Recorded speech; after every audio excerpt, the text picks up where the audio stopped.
artık gerekli tedaviyi alamamaktadır. İlaç ve tıbbi malzeme eksikliği nedeniyle en az 350 bin kronik hastanın hayatı tehlikededir ve en az 15 bin hastanın tedavi için Gazze dışına çıkarılması gerekmektedir. Uluslararası Ceza Mahkemesi'ne göre bir nüfusu kasıtlı olarak aç bırakmak bir savaş suçudur.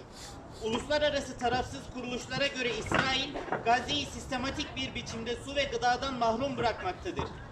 Gazze nüfusunun neredeyse tamamı ciddi gıda ve içilebilir su eksikliğiyle karşı karşıya bırakılmış durumdadır.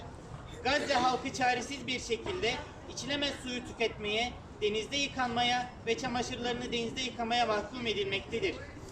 Açıklamalardan anlaşılacağı üzere saldırılar yüzünden birçok hastane yıkılmış, var olan hastanelerse yaralılar ve hastalarla dolup taşmış durumdadır. Ayrıca ilaç, yakıt ve temel tıbbi malzeme eksikliği devam etmekte ve her gün tahribat artmaktadır.